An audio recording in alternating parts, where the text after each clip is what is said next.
The million dollar question: how do entrepreneurs transition from self-employed to owning a business that turns a profit? My name is Chris Waters, and this podcast has the million dollar answer. Welcome to CEO Secrets.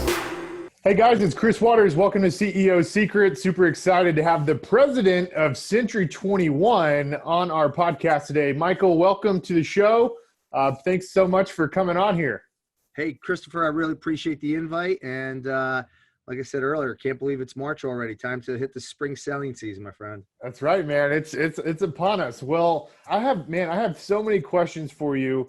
I know you don't know this. My group in Austin actually got an offer from Realogy, and Realogy wanted to buy my group in Austin because they wanted a Century 21 franchisee to be able to expand into the Austin market and, fly the Century 21 flag. So that's a little interesting connection the two of us have. Yeah. That happened, I guess, about 5 years ago, back in 2015. Well, I think I probably told you earlier, we have, I ran the brokerage franchise expansion group for probably a decade. And, I think there's a lot of different ways to grow out there. M&A is one of them. We've seen some interesting competitors get into the space and grow up real quick with a bunch of money and the M&A route. But, it's a great business, and things are certainly cyclical. And, who knows, at some point, maybe you're going to say, hey, I'm going to plant the Century 21 flag right there in Austin. Well, let me ask you something. It seems like Century 21 tried to, not reinvent itself, but came up with a new brand to try to, level up its identity. I've always been curious. Century 21, it is owned by Realogy, right? This big publicly traded company. And I'm kind of curious, like, again, you and I come in two different worlds. Like, I'm all about like agent, not that you're not about agent productivity, but like the agents on my team, they're selling 80 to 120 homes each, right? And so in the brokerage world, if you can get your average agent in the office to sell 6, 12, 18 houses, you feel pretty good about it. So like it's, there's been obviously a huge shift over the last decade to these teams. There's a lot of people that buy like a Century 21 franchise, or they buy a Better Homes and Garden franchise, or Sotheby's or whatever. And it's like they don't actually implement the franchise or's operations manual and fully leverage all the tools and benefits of the franchisor, and they run a totally different organizational structure. So what are you guys kind of following in that trend of like, how you're helping your franchisees set up success, or is it about the brand? I guess, like, how are you guys, there's a lot of talk, right, at Inman about the industry changing and, becoming very difficult to run a brokerage when you're playing the agent count game, right? So A lot of good questions in there. So first and foremost, yes. Century 21 falls under the Realogy umbrella. We have a bunch of obviously different brands inside of the Realogy organization. We run one of the world's largest relocation companies. We have, title and settlement services. We own our own brokerage. We're, by sales volume, the largest brokerage in the United States through the NRT, which is now the Realogy Broker Group. But the short answer to your question is, yeah, Century 21 was probably the originators in the space, right? You'd mentioned, Christopher, there's a lot of disruption out there right now. And I think that's the one constant that's always going to remain in real estate is things are constantly moving forward. People are going to look at a different way to do business more efficiently, more effectively, to hopefully, in my mind, serve the consumer in a better fashion, right? At the end of the day, that's what it's all about. So, Yeah, we, Century 21, just went through a rebranding about 2 years ago because we recognized as literally we're going to be 50 years old next year, started in Southern California. And as I mentioned, the original disruptor, we were a brand that went out and wove together all of these local mom and pop brokerages and put them under one big flag. And it was like, holy cow, look at this marketing and this expansion. And, people seemed like they were cut from the same cloth and from the same family under that Century 21 brand. And, what it's been able to do for us is created tremendous consumer awareness. But to your earlier point, I think, and this is a good one to make, is that, You know, we are not like a McDonald's or, you know, a Wendy's where we're a format franchise where we tell you, you know, how long to cook the fries and how quick you need to get everybody in and out of the drive-through line, right? Yep. What I think the Century 21 brand allows you to do, and we have, believe it or not, we've got a lot of different models inside of the Century 21 family, not just here in the U.S. but around the globe that operate maybe in a similar fashion to what you're doing there. Some that are literally brokerages that are built on the team concept, and a lot of, you know, larger scaled, more traditional type companies that run, you know, dozens of offices across a large region. So What's the big value prop for a prospective franchisee? What's the big value prop for Century 21? Is it the brand? yeah, I think first and foremost, it's the brand. It's Yeah. like you don't have to sit at the kitchen table and explain who Century 21 is to any consumer around the globe, right? They know it's a real estate company that actually has been around the block once or twice, and that, you know, we have a recognized name that you're not going to have to explain. Do you To think me, the that true value prop. do you Go ahead. think the consumer hires the real estate agent at the kitchen table because they were Century 21 or because of that agent? No, absolutely the agent. The agent's got to prove value every single day. But I think what the Century 21 name does is it brings validity, you know, and a safe choice for a consumer. Absolutely. And so I think this is cool for our audience to know you personally helped build one of the largest relocation lead generation engines, right? It was a referral organization that we Referral built back organization. in Yeah, the down. I want to get into that, and I apologize for interrupting you about the value prop. So I want you to keep going. But don't let me forget because I want to know more about the referral thing you did. So that referral thing is not as exciting as some of the other things I've done. I would chalk that thing up to um, a lesson in, you know, maybe not failure. You know, you got to fail a lot in life in order to keep moving and climb. But so that referral platform was a company that we wove together at Century 21, which basically we created a LIFRO in the downturn.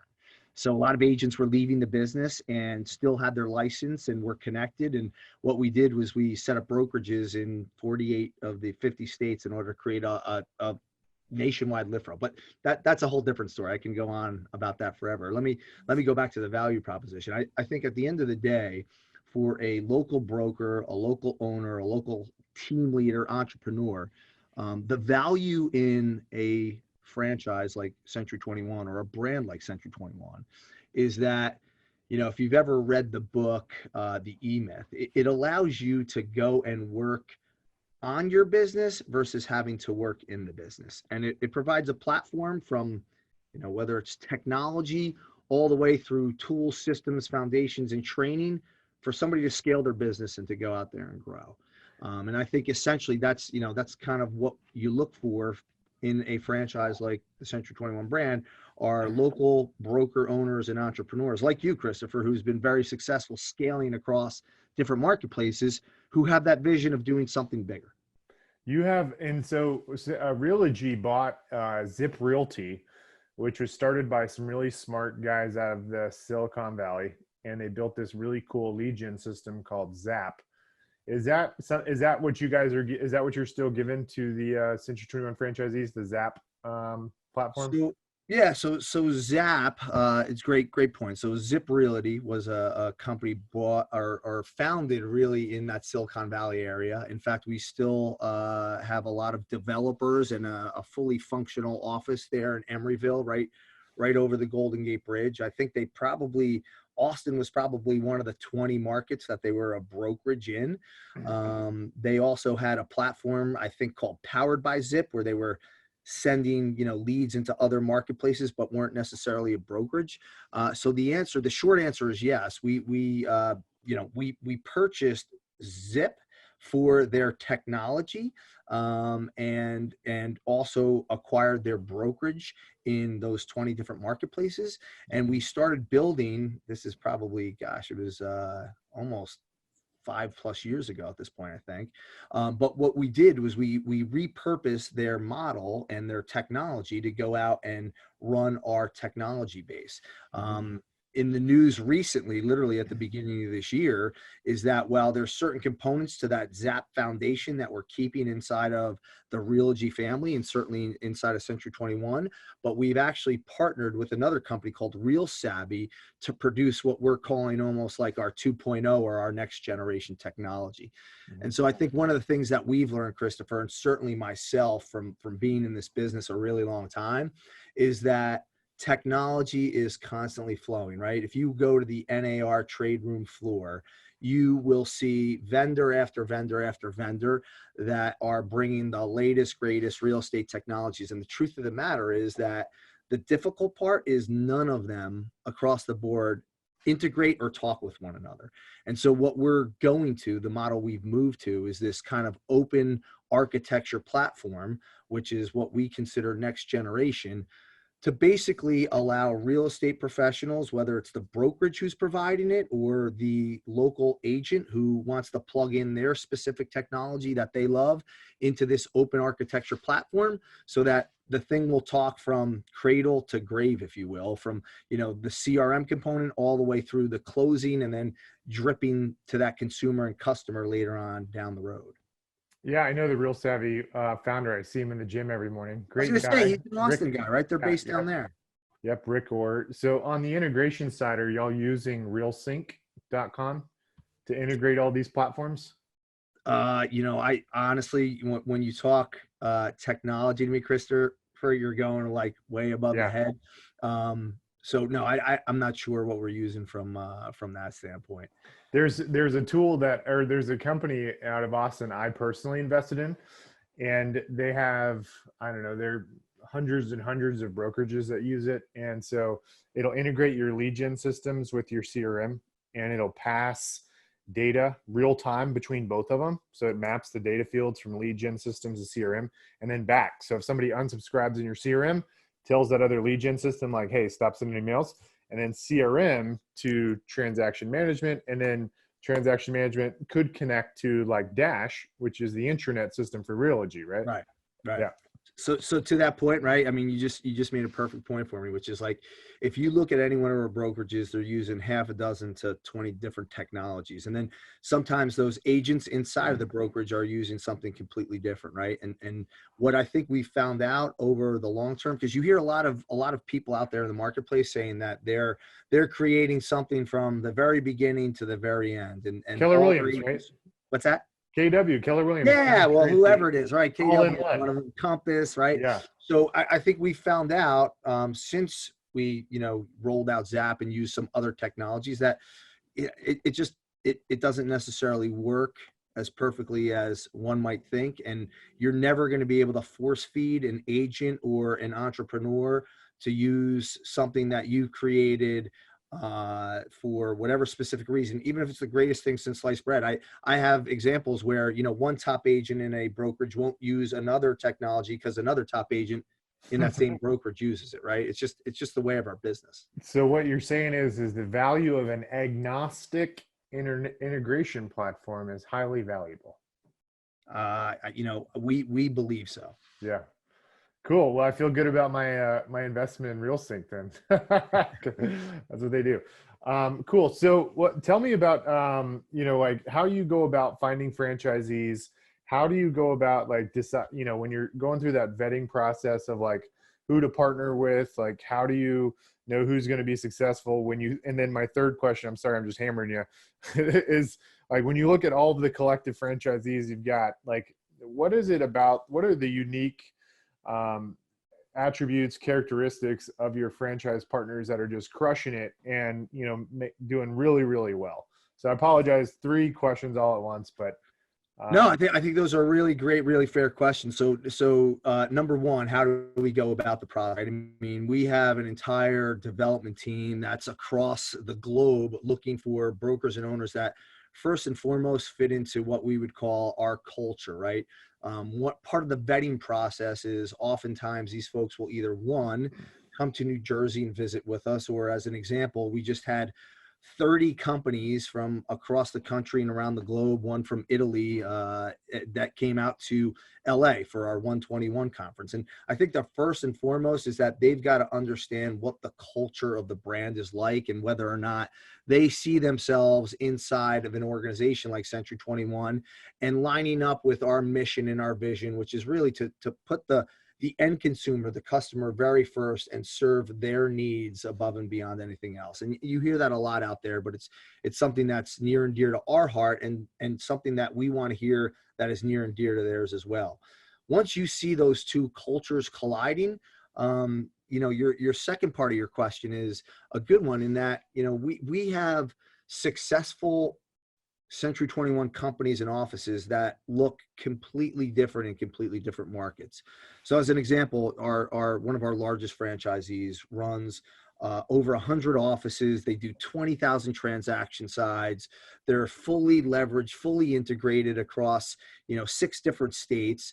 And they are a highly profitable, great brokerage that just runs their company differently than, like as an example, a smaller niche team that, has, call it 50 or 60 agents driven by a team leader that's in one market out of one office. So I think what is it? So the show's title is CEO Secrets. What is it that makes that guy so successful? Which one?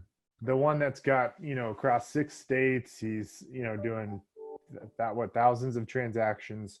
What is it that, when you look at him compared to maybe some of your partners that are struggling, what is it that he has? Like, what's his secret sauce? What is it innately in him that makes him who he is to, be so successful? Yeah, I mean, I think anything in life, whether you're a top performing team or you're that guy who's got 20,000 transaction size, I think one is you've got to be focused on what the goal is for you or your organization. Because I mean, I've said this earlier, Christopher, and I think you probably think it's true as well.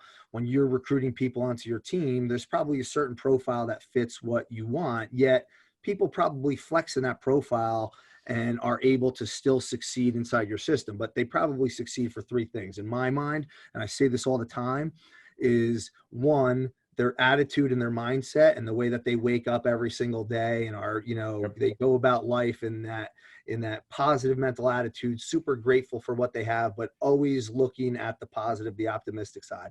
Number 2 is that they're always willing to learn. I think one of the greatest things about our Century 21 system is you don't have to be the smartest guy in the room. There's somebody in our organization who has tried to do what you're trying to accomplish and has either failed at it, succeeded at it, or, has something to share. And so I think, you're constantly looking at how to up your game, how to improve your skills and techniques. You mentioned it earlier. This business is constantly evolving, but there is nothing that you can't teach yourself in order to have success in this business. It's just the truth up and down. So the big key takeaway, big key secret for any successful CEO is focus. Yeah.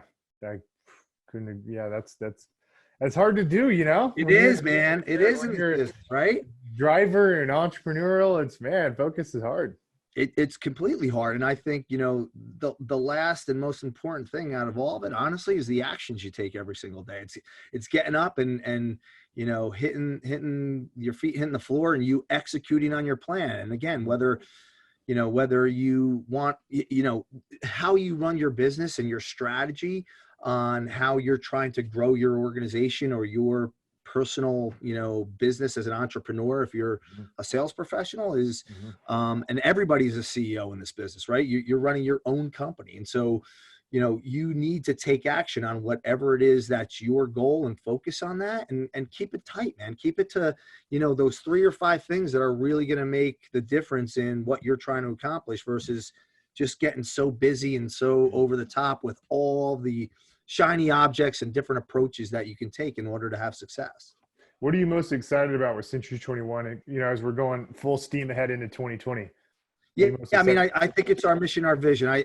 Here's the end of the day, is that we have more real estate professionals in this business than we ever have. And I think it is the person who's going to win at the end of the day is that company who looks at this as a long-term play and is consistently focused on the consumer experience, meaning that they, above all things, in the 180 plus steps that it takes to get somebody from, the time they make an offer through the time that they actually give them the keys and close on their home, is worried about that consumer experience, the communication, and every step along the way. Because let's be honest, Christopher, we live in a world and service customers in what is, their single largest financial transaction, super emotional. And, our business is not known to have a great experience from top to bottom, because we as professionals are trying to wrangle and put together so many different people in the process that it becomes really cumbersome on our consumer. And the more and more we deliver back and make this an experience versus a transaction, I think it's those professionals who are going to win. And obviously, as you know, as a guy who's done this a ton and has ultra success in a bunch of different markets, you're going to win that repeat and referral business time and time again. So you're the president and CEO of Century 21. What do you feel like is your largest key performance indicator in your role for the stakeholders? Like, what's the one KPI you try to stay focused on, to make your, the shareholders happy? Yeah, well, shareholders and customers are two different things, right? So to me, I mean, if you're going to look at the KPIs that our team is constantly looking at, is we score something called our quality service survey, right? And since 1991, the professionals in our organization who scored 90% or above and are really intentional about how they deliver to their consumer do double the amount of business that everybody else in the system does. And so to me, we're constantly looking at our quality service surveys, and we're constantly looking now at what we call our real satisfied rankings, which, you may use those in your local markets as well. And how many of our agents have customers who are saying that they're willing to refer them or to use them again. And, at the end of the day, I think that's what's going to drive our businesses for the long term and keep people and professionals and entrepreneurs healthy in this business for a long run. It's funny because there's a statistic out there about, how many consumers would use their real estate professional again from NAR. Well, here's the truth of the matter: that the number is really high, but then people don't do it. You know why? Because 50% of those agents are out of business within 7 or 8 years, because this is not a long-term business for people. Yeah. So, well, how many franchisees are you guys? What's your goal? Like, how many new franchisees are you trying to bring on each month to the Century 21 brand? Yeah, well, so I mean, just as an example, the last 2 years we've had continued growth, right? We're 134,000 sales professionals. We're 11,000 plus offices. Is that Realogy the whole brand or just Century 21? Century 21. So, okay. Wow, I didn't realize that. Over 130,000 agents. That's a lot. 100, yeah. So and again, those statistics constantly jump, but I don't think, to your point, I don't think it's really about how many, like who's got the biggest army.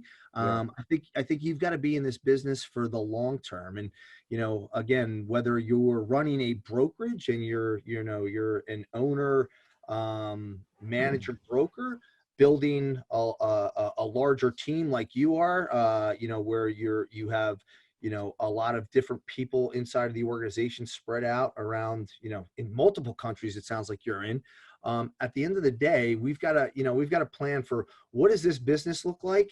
And, what am I building for myself? Right. I mean, you got to have some type of enterprise value, of equity in what you're putting together. So hopefully at some point, we don't have 401ks in this business or things of that nature. You go out and, do your own investing to the side, but like, what are you going to do at the end of it when you're ready to pack up and move on or retire out of this business? You want to build something that has enterprise value and equity value. So, to me, it's about, again, building something that's for the long term, that eventually you turn over, whether it's sell to a brand like Century 21 or. That brings up a great point. Great question. So like, what's the multiple right now that Realogy or Century 21 is offering to buy somebody's brokerage? What kind of multiple can Yeah, people expect? it's a great question. So we were just at our conference, as I told you. We had Steve Murray from Real Trends, who you're probably familiar with. To me, Yep. one of the foremost experts in our business across the board, as it relates to not just valuing real estate brokerages or businesses, but also in putting deals together. It depends what market you're in. I mean, you're always looking between somewhere between 2 and 4 is a multiple that's relatively healthy. If you have a healthy company, I could say this, that, 2 to 4 you know, on EBITDA or gross yeah, I top need line it. revenue? Yeah. EBITDA, yeah. So, Man, um, one of the biggest pain points for anybody in this business that goes to sell is, so when you sell, they want you on typically like a 2-year minimum earnout. And so it's like, why even sell if your multiple is going to be 2 times and you're going to have to be in the business for 2 years, right? It makes it hard. It's kind of one of those things where it's like, makes it tough to want to sell unless you're going to get a much larger multiple. well, and again, I think it's, what's the end game? And I to your point, there's a lot of brokerages, companies, owners who think that way. There's others who, see a brighter horizon where they're like, hey, look, and I see this all the time, honestly, Christopher, is that you've got what, 80 to 90,000 residential real estate brokerages across this country, right? Yep. I would probably guess, if I'm just going to throw a number out there, that a majority of them are, brokerages where the owner is also out there selling real estate. They're not necessarily running their business. They're chief cook and bottle washer. And I think that, you I like know, that. That's you know, good. you sometimes get into this business thinking that, hey, you know what, it'll be great if I, throw my name up on the sign and I don't have to, pay somebody else, a portion of what I've earned.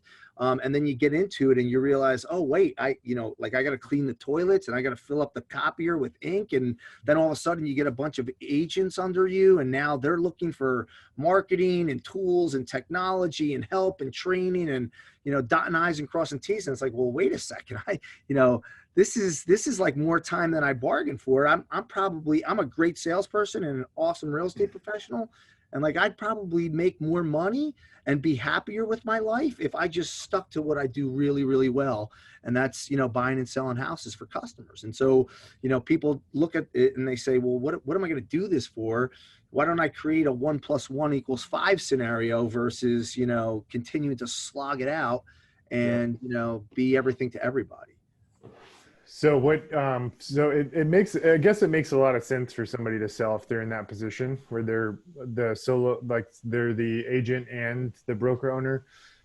And they could put themselves in a position where they just focus on being an agent and let somebody else run the brokerage side, get some economies of scale. So that definitely makes a lot of sense. So let me pause there for a second, because I think, Christopher, I think one of the big things in our business over literally the next bunch of years here will be, we are not exactly the youngest industry that's out there.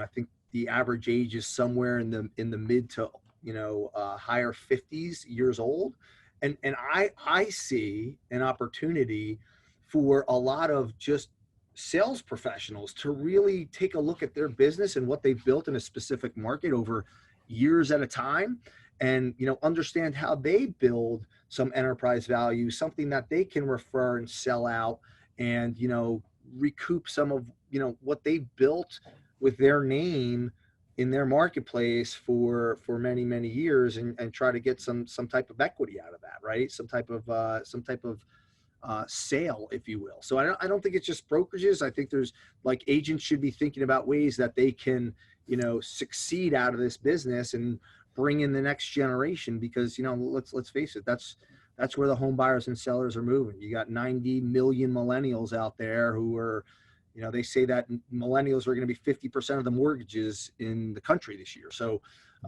those are definitely going to be the next wave of home buyers and sellers. At some point, we got to, be able to bring younger people into the business who can, translate to the home buyers and sellers and what they're looking like. Mm-hmm. Man, this is a very interesting time in real estate for sure. I mean, you're pretty young, right? I mean, you're like what, 40, in your early 40s?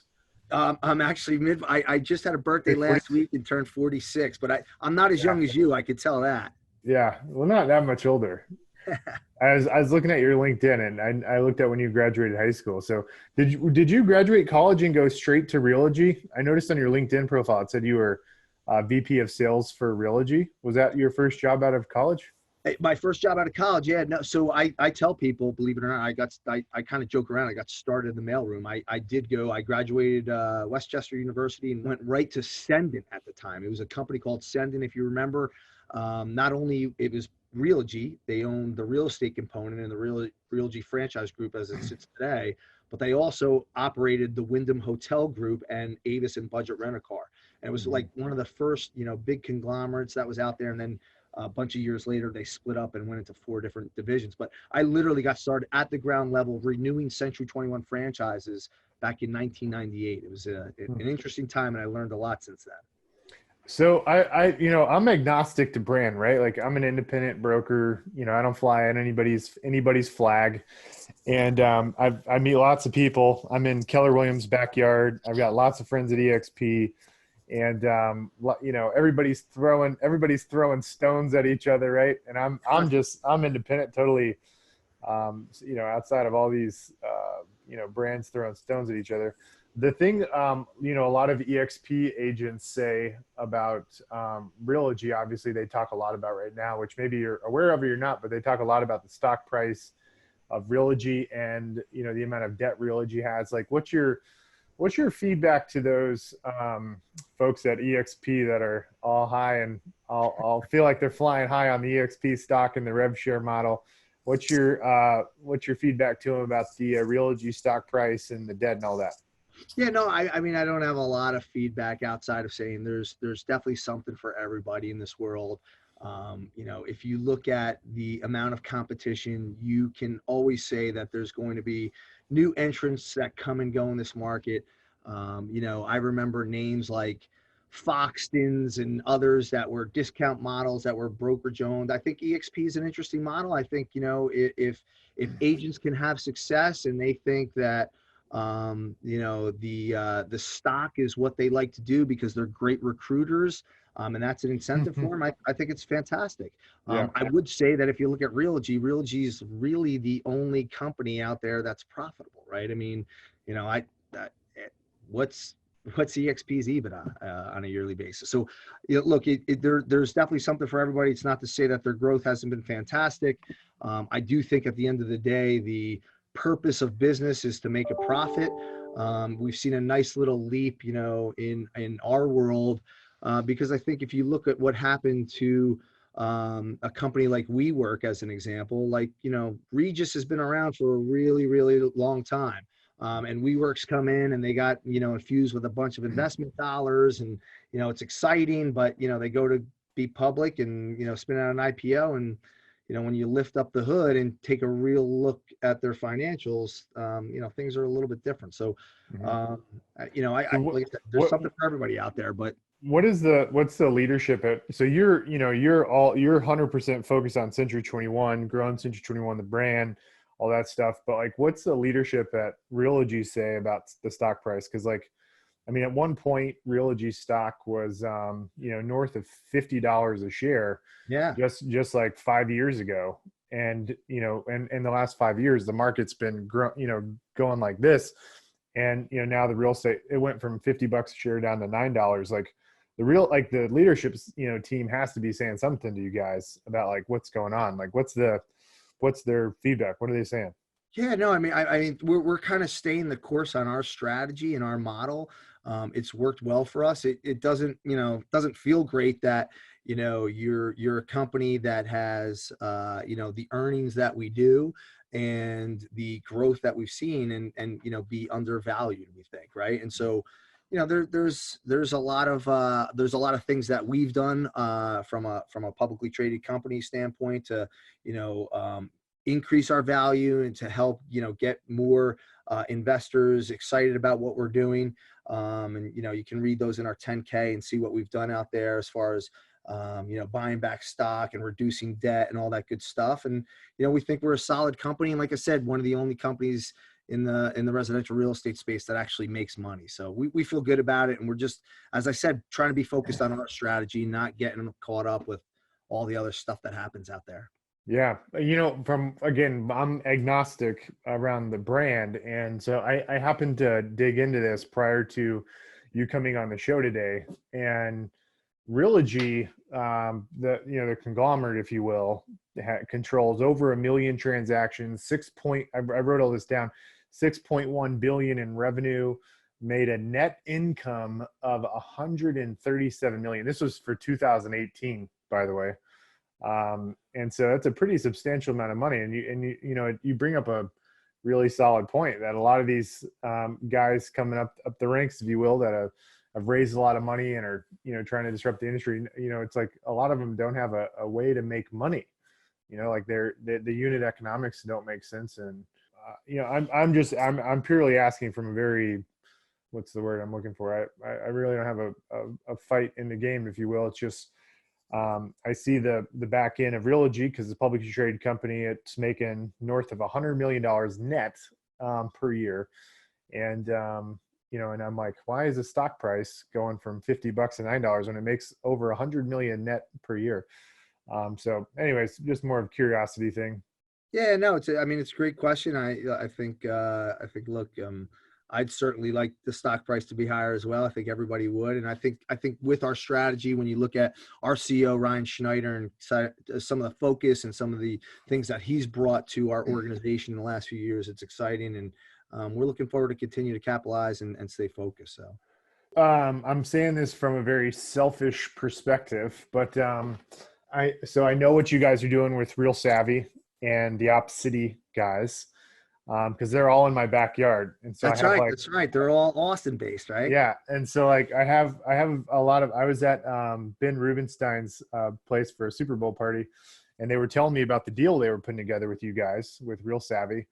And so I have kind of an interesting insight, and you have an interesting take on technology. And I think if there's anything maybe you and I could probably both validate and leave for the people watching this, is that, for us in real estate, we don't have technical background. So a lot of us that speak about like the technology component and like how it can help our business, most of us can only speak from our failures, which is what happened to me.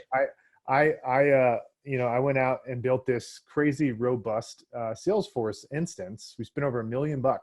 And in my mind, I was thinking like I wanted this all in one solution, because I was tired of us logging into all these systems, them not talking to each other.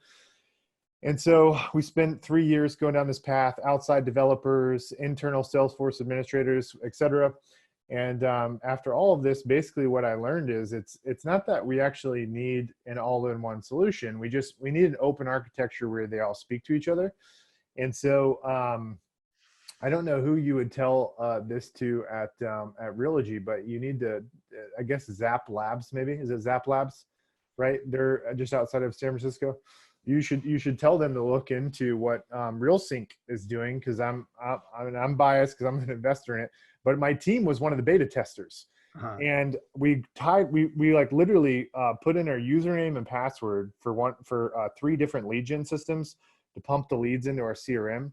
And previously, before we had the integrations done, we were mail parsing them in, where we got like first name, last name, email, and phone. And the downside of that was whenever the consumer re-engaged with the, that third-party lead gen system, like they clicked schedule a showing or did something, like that didn't get piped over, because only with mail parsing does it push over email, phone, like basic details, and it only does it once. And so you need a robust bi-directional integration, and none of these technology companies want to build that bridge between the platforms, because once you build a bridge, somebody's got to maintain it. And so we spun up, we used RealSync as beta testers. This was about a year ago. And our lead volume went up 300 to 400% per system. We integrated to our CRM. And then when we were able to integrate our CRM to transaction management platform, it literally saved for our team in Austin, for example, we can reduce our head count, like the amount of people required for all the double data entry of transaction details. Yeah. And then our office manager, like this would be a pretty cool use case for you I guys. I was just going to ask you when you were wrapped up with this, Yeah. would you from obviously you learned a lot, and we like I said earlier, we learn a lot from our failures, but would Yeah. you, knowing what you know today, would you have gone back through that process and said, hey, let me try to figure out from a technology standpoint through the build, Yeah. go through that process and the spend and all that other stuff? I've Or would never you, done it again. I would never do it again. But what I learned out of it is the power of integration. And so, you know, and then it gave me the opportunity to invest in this company called RealSync. But I would not do it again. I would go out and find like the best in class tools for lead gen systems, for CRM, transaction management, intranet, and then just connect them. And yeah. not a lot of people know that this even exists yet. They were on RealSync was on Startup Alley, I think 2 years ago. And so like, you know, they're growing super fast though. The guy named Mike McAnally is the founder, and he was at a middleware company here in Austin. And I was sharing with him all my challenges with all these different platforms. And so he was at a middleware company solving this for Fortune 500 companies. And so he was like, dude, I can make this, I can solve this in real estate. So anyways, No, you guys check I it out. think there's a lot. I think there's a lot to learn there, right? I mean, and I think that, you know, again, even, you know, if you look at ways things are done in Austin, the way real estate is done is in Austin, and your board and your MLS and all that stuff, it's done completely different in Dallas, right? And Oklahoma City, and you know, if you look at Southern California, you change the way you close on a deal or you know, a transaction in Northern California than you do in Southern California. So I think, you know, our business is so fragmented, and everybody says it's always location based.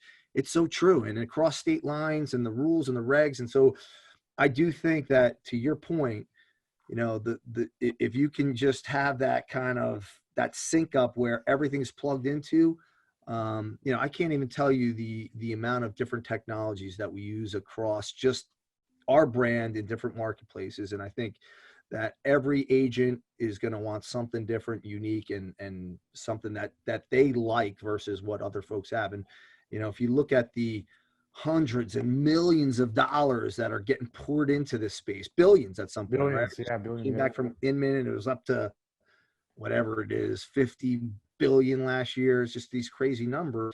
I think here's the great news, right? At the end of the day, as much technology as they're out there, as much as people are investing, folks are still using real estate professionals because they know the value in what we bring to the equation every single day and how hard it is to get through this process. And they need somebody who's going to service their needs and understand that expert equation that will get them to the closing table and get the keys in their hand. That's the good news. Yep.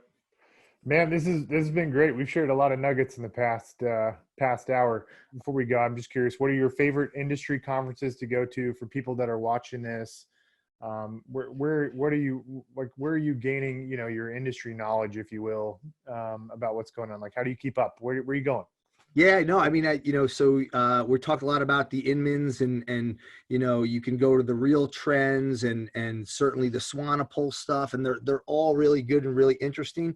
I'll be honest with you, I get the most out of getting back into the basics with folks who are out there on, like, literally talking about like the Mike Ferries, the Tom Ferries, the Jared James, talking about how to do this business and how to stick to the basic fundamentals and things that are going to make you more effective and efficient. Because at the end of the day, this is a human business, and we've got to be out there as sales professionals getting in front of home buyers and home sellers if we want to continue to move the needle and service our clients. So that's where I always have the most fun, because you truly see that this business is not that difficult, and you can learn a lot about it and teach yourself anything to have success. I do think when you start getting into the realm of, you know, teams like you're running and expanding as large entrepreneurs are across offices and regions, it becomes a whole different ball game, and you got to really start looking at, you know, how you're running your business with technology and making yourself more efficient and all those other things. But to me, for the sales professional, it's literally getting back to the basics and doing the things that matter in this business in order to have success. Are you going to be going to the T3 event? Yes, sir. Yes, sir. I'll be there. Okay, that's just an hour and a half south of me, so we gotta hook up when you come down here. I'd love to share a cup of coffee or hang out for a little bit more, Christopher. Okay, sounds good. Hey, Michael, thanks so much for being on the show, CEO Secrets. I hope the key thesis everybody takes away from this is the power of focus, and how it's go find other people that have failed. Don't feel like you got to reinvent the wheel. Find people that have failed, learn what not to do, and then go follow in their footsteps and things. Success leaves clues, is saying, right? So, Michael, again, thanks so much for being on CEO Secrets, guys. If you guys commented in the Facebook thing with any questions, I haven't been paying attention to it, but I'll answer any questions and I'll ping Michael if anything pops up. Again, Michael, thanks for all your insights and being on CEO Secrets today. Thanks, Christopher. Appreciate the time, buddy. Have a great rest of the week. Bye, everybody. Take care, guys.